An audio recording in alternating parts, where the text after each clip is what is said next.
call this meeting to order. All rise for the Pledge of Allegiance. I pledge allegiance to the flag of the United States of America and to the republic for which it stands, one nation, under God, indivisible, with liberty and justice for all.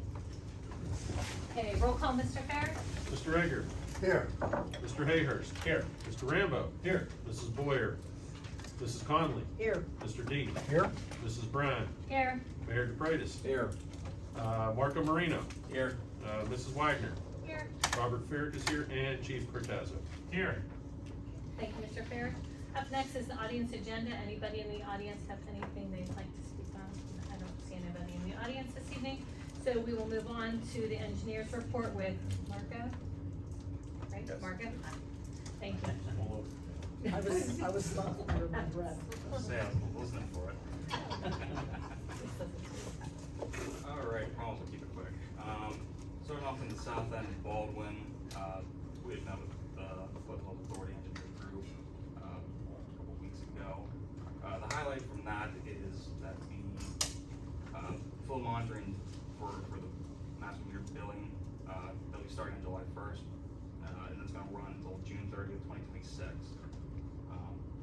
Main takeaway from that is once that full year is completed, in their 2026 annual report, that's going to be how they set the pro rata share. And that should be billed quarterly after that.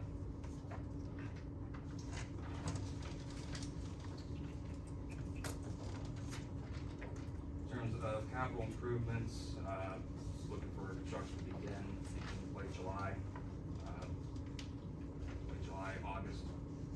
About that time frame, looking further down to the Lewis Run Cold Equalization Basin updates. Toxic boxes have been ordered. Thinking that should be in the next couple of weeks.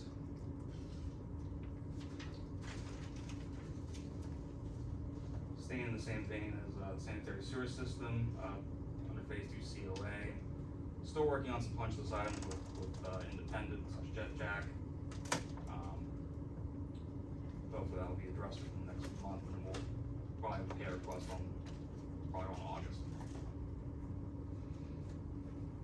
In terms of payment, we should be getting a draft request for reimbursement to Alcasan for submission in early August. And I'm going to leave the bottom in this one. We were still waiting on the check for the last request for reimbursement for the street side project. We are. All right. Next item, really gonna drive. We're still working on the intermunicipal agreement with Whitehall for the PA Small Water and Sewer Grant. So that should be over to the borough for review here in the next couple of weeks. Moving on down to Missionary Drive, storm sewer improvements. We have one on the right of ways. That was proving to be a hurdle, so we got that out of the way. Bids are currently scheduled to open this Thursday, and we confirmed with Bob earlier, we have our Stormwater Authority meeting this upcoming Tuesday. So, depending on how bids come in, we may award that.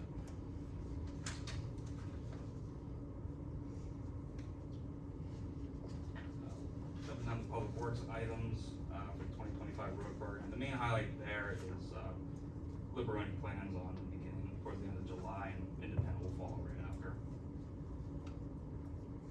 For the road rejuvenator program, that vendor is anticipating to begin in August.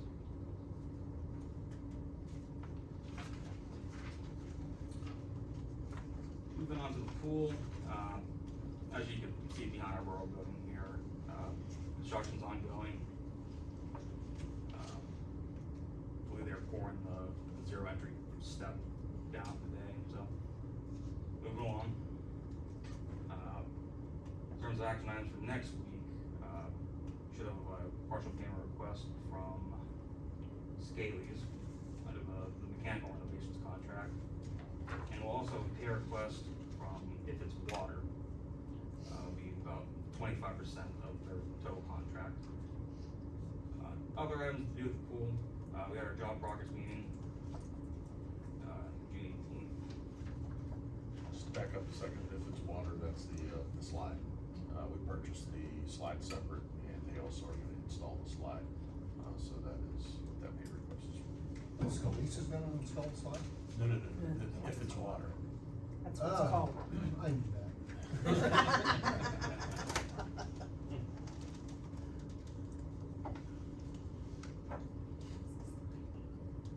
And that's main highlight for the pool. Moving over to the salt storage building improvements, council rejected the bid last month, 2 months ago, I'm sorry. We're currently working on getting bids ready to be done this fall for both the Leland storage building and the municipal storage building. I went on over to McAnally Park, currently scheduled to have bids open this Thursday. We should have the bid report out for consideration at next week's voting meeting.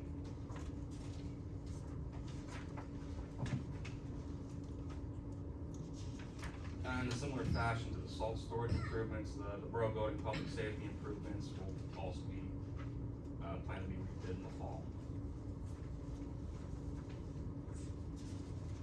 Not too many highlights under developments, just the planning commission, the last page. Under study, currently working with Ashley Clear on the plan reported. Bob, do you have anything to say about? No, I think that's finally all closed out. The last thing is just get everything recorded, and the Stotty's already got their contractor working over there to extend their deck into that little portion of one of those parcels.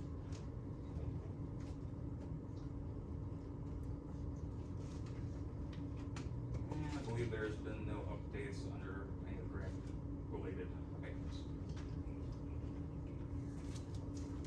With the engineer's report, if we have any questions, I'll do my best to answer them.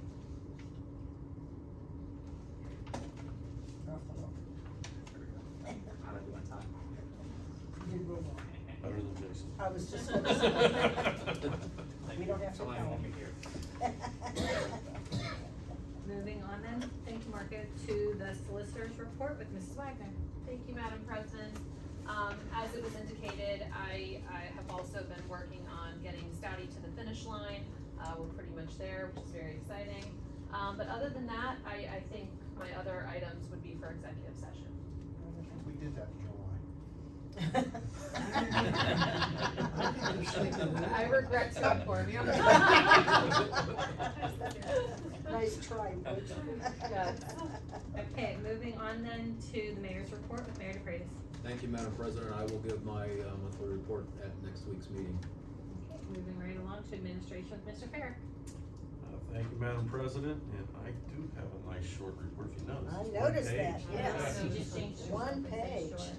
I have, just one update on the, tri-community fire discussions.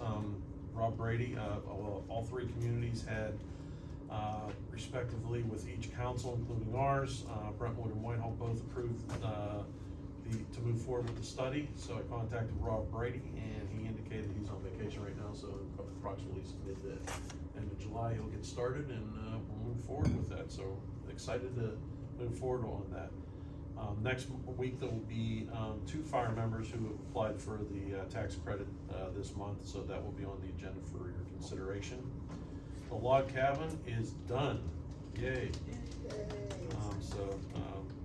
You can take a walk, but, be careful, there's some angry bird over there that attacked Randy, so, just watch yourself.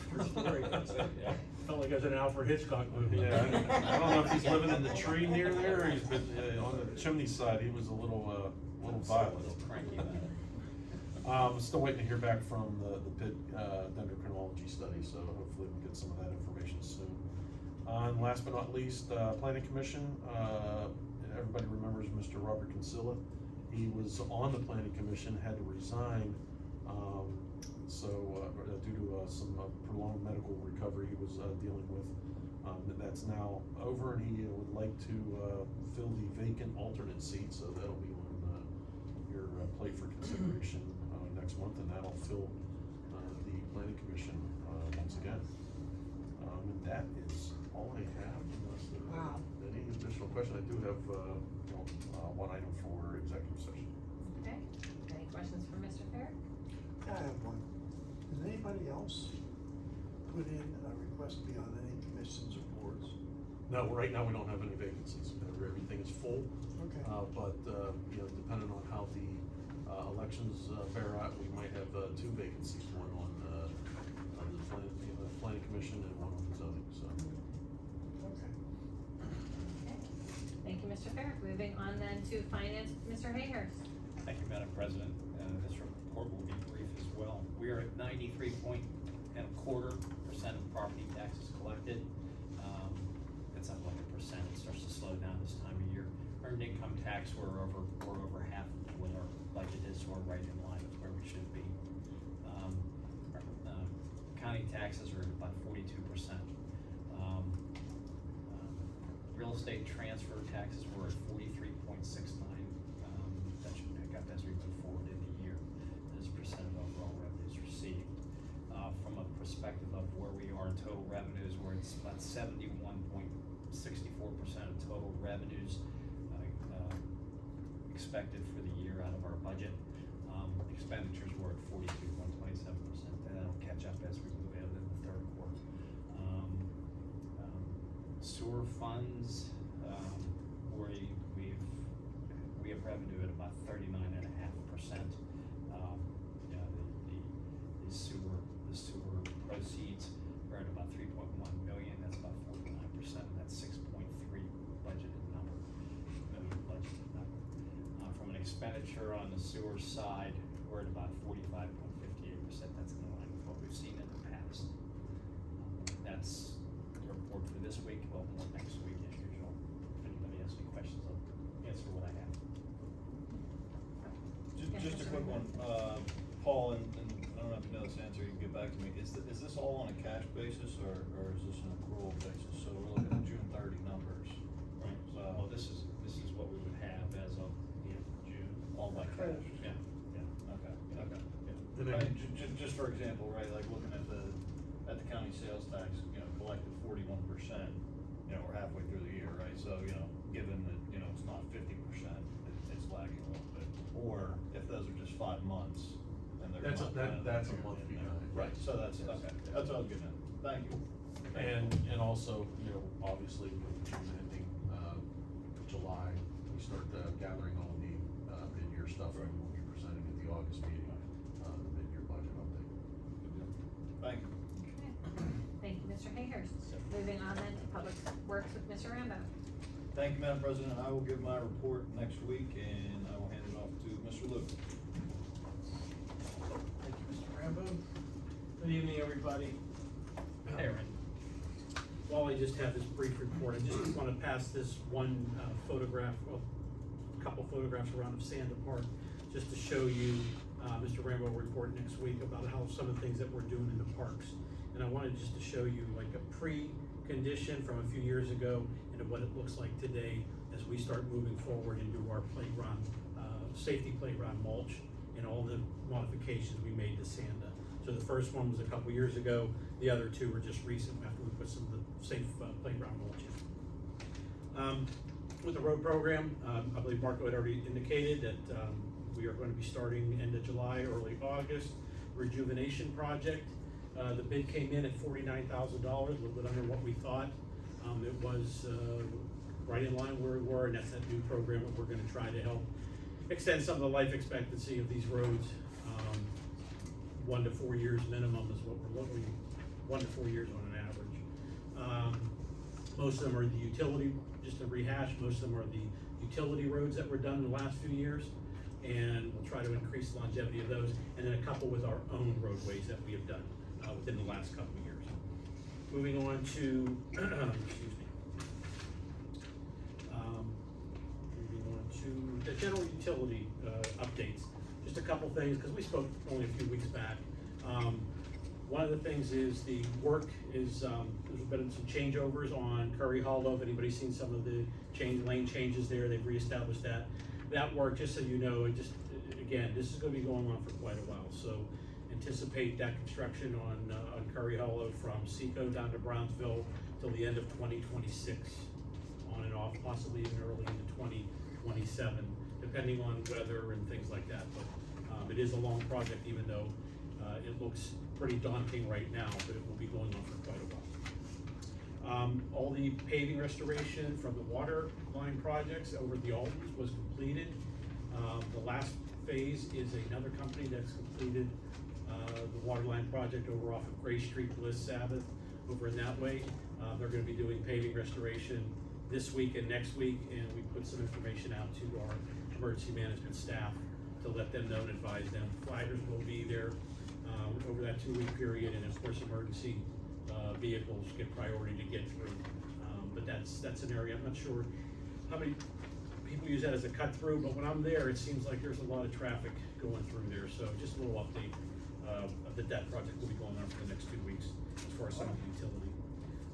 All of the weekend road closures that we've been notified of on Bex Run Road at Agnew, or Agnew at Bex Run Road, those have been completed. So we're not aware of any additional closures coming.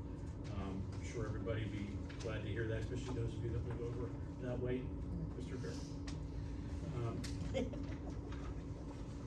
Moving on to, let's see here.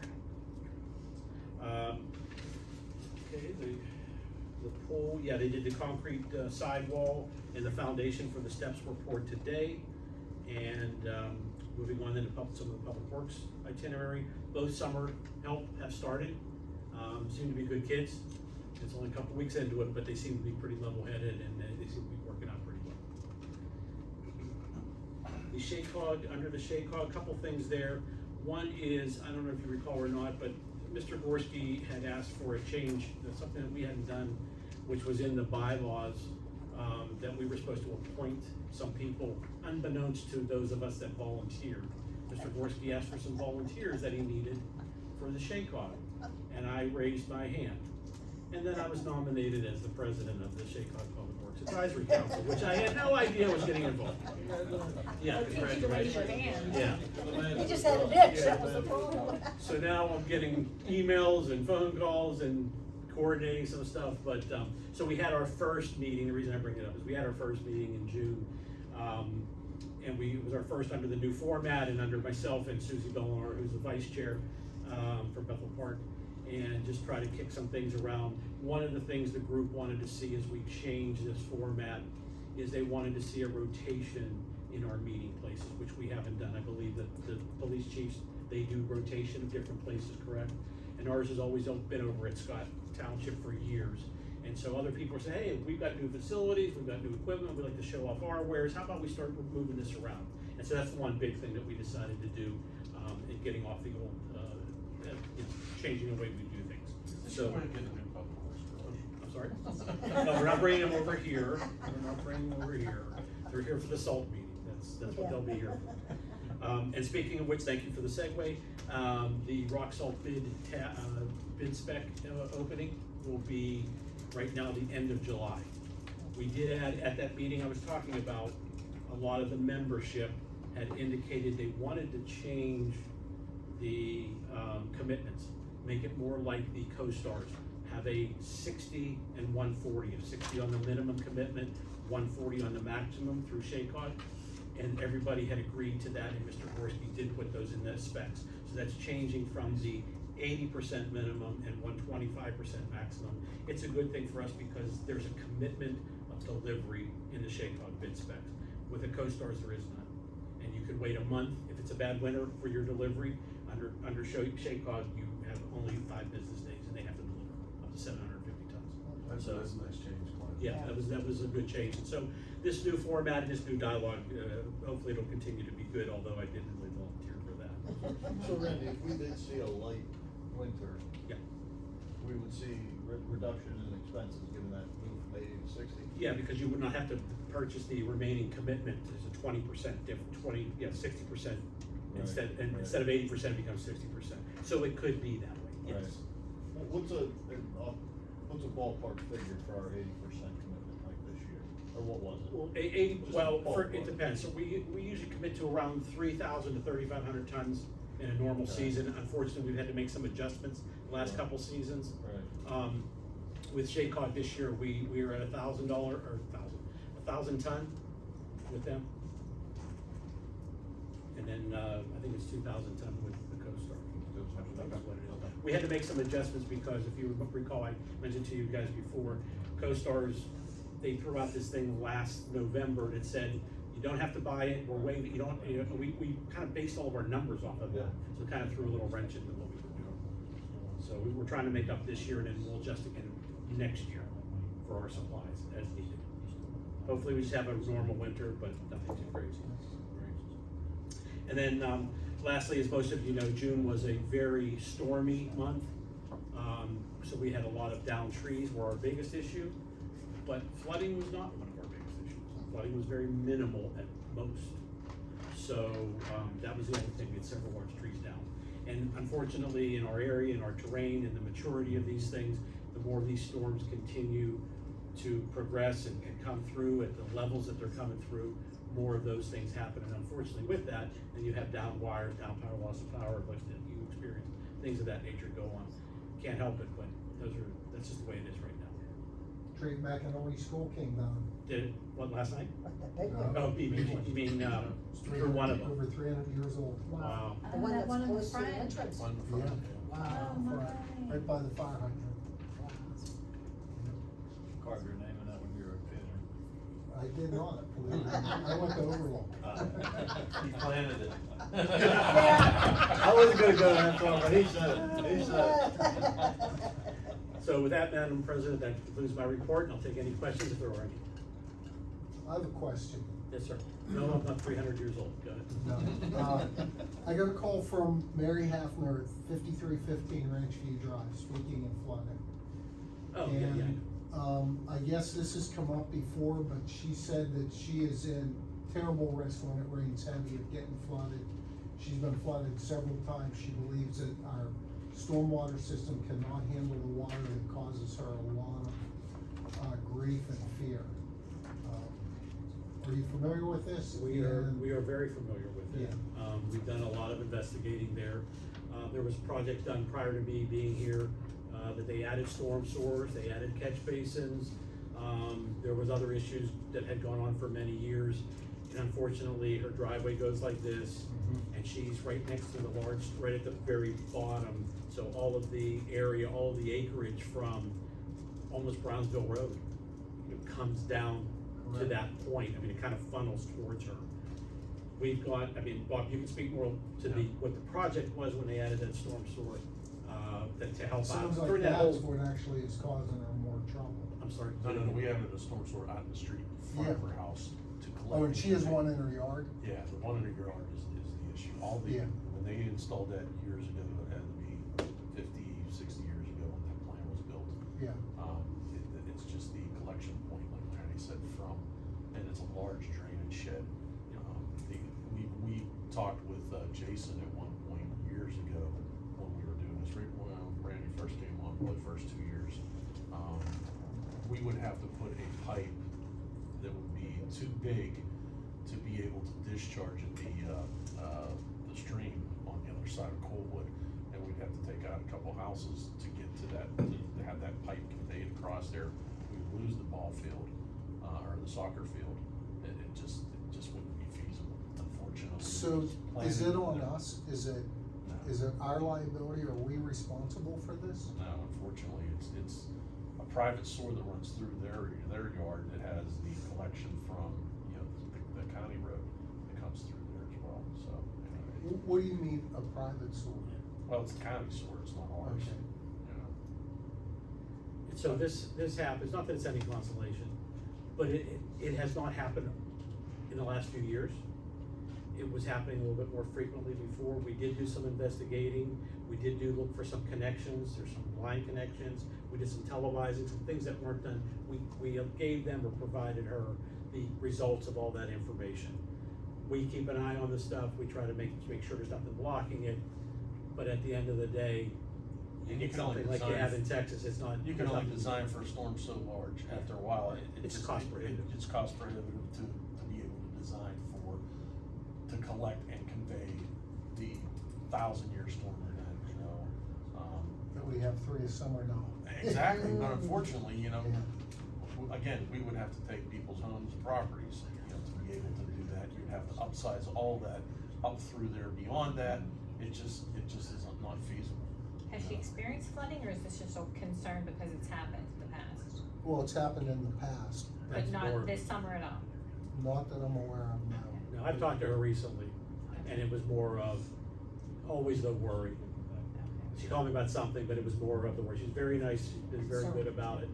But yeah, I understand her concerns, but outside of trying to rebuild a new system, and as Bob said, purchasing homes, trying to get the land, upsizing pipes, the cost to try to do that, you can't engineer for it.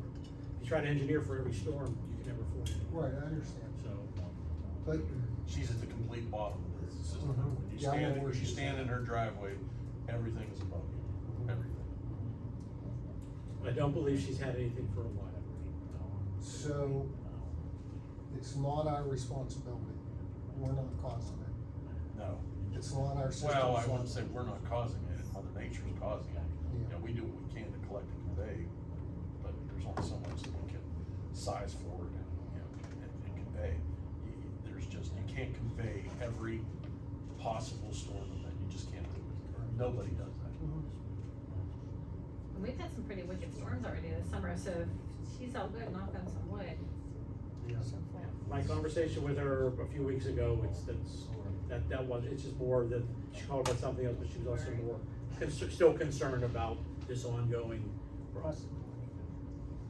worry that she. So there would be no instance just to buy her house, do away with it, and then, Yeah, and when you do that, then you're gonna have, like we've talked about a couple of other places, that they would be like, you need to buy mine, you need to buy mine, we can't get into that. You know, unfortunately, when you buy a house, you need to look at your location plans, and, you know, that was built in the fifties, and, you know, when they added on, and whatever they did back then, you know, they just didn't, you know, and again, even if they did foresee it, you're never going to be able to design, they still wouldn't have collected, you know, anything larger than, well, if they did, maybe slightly larger, but you're not gonna get the lead.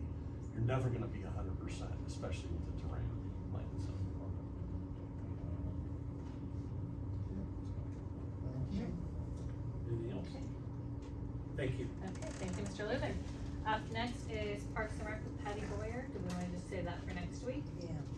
Okay? Yeah, there's a blanket list Yeah. items for, everybody's consideration. next week too? Yeah, Yes, library. yes. Okay, moving on then to zoning and planning with Mr. Egger. Thank you, Madam President. There's no planning commission meeting this month, and no zoning hearing board this month. However, I do have for the month of June, there were 57 permits issued, bringing our total for the year to 297. Fees for June was $25,381.50, bringing it for the year $64,478.39. And that concludes my report. Any questions, I'll do my best to answer. Okay, thank you, Mr. Egger. Any questions? Okay, moving right along then to public safety with Mr. D. Thank you, Madam President. So I have a partial report or request, then I'll give my full report next week. So my new board position at Baldwin EMS is the finance person. The last 2 weeks I've attended a couple different meetings with Baldwin EMS. The first one was with the insurance company, and they meet periodically with their insurance provider, who is Selective Insurance Company of South Carolina. And as they were looking through their system, I know last year, Bob, we talked about possibly taking those vehicles off the liability that we cover for them. And you said that would be difficult to do. And after their insurance guy came in and looked at it, he sees that and he sees some of the dilemma. The main dilemma is now they have 11 vehicles, 5 of them have no liability coverage on them. And without that coverage, they have a gap in insurance that will, they lose government immunity on those vehicles with the liability. They asked if it would be possible for their insurance guy, myself, Todd Plunkett, and you and the borough's insurance company, if we could have a sit down for an hour or so to take a look at this and see. Because they're thinking it may not be that much money to add the liability to those other vehicles, but apparently it had something to do with when this went down. We felt some of those vehicles. Are they newer vehicles or older? Yeah, how'd they get missed? They weren't missed. It was, I guess, the council at the time said, we're not covering all of them because they're not all assigned to Baldwin Borough. So, but because we do the insurance on it, it would be very hard to go back to other municipalities to get the liability on those other 5 vehicles covered. And so, from what Todd Plunkett's telling me, like each municipality does something different. Like West Mifflin, build a base and doesn't charge them rent for their coverage in West Mifflin. And each one of the 6 municipalities does something to help share in some of the cost. And we were wondering if we could possibly look at this in August, if we could sit down. I have some dates I could send them to you. Yeah, definitely, I would like to They'd do be early able- August so that we can get it before we get to the.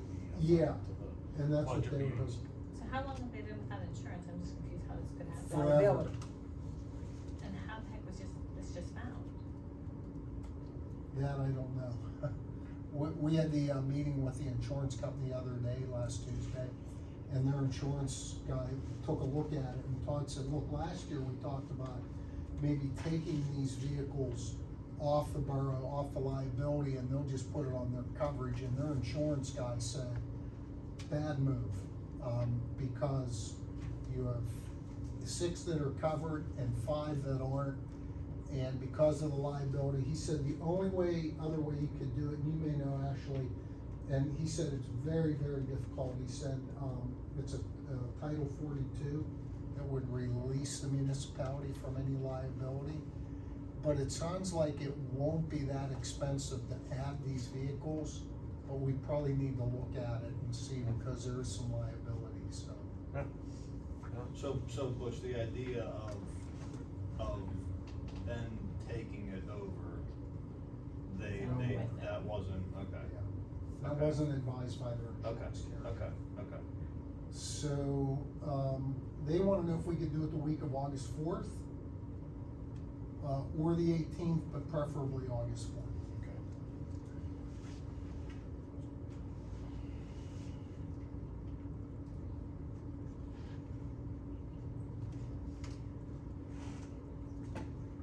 Yeah, Kelly can contact our insurance carrier and see if things work for them, and then we'll get back to you.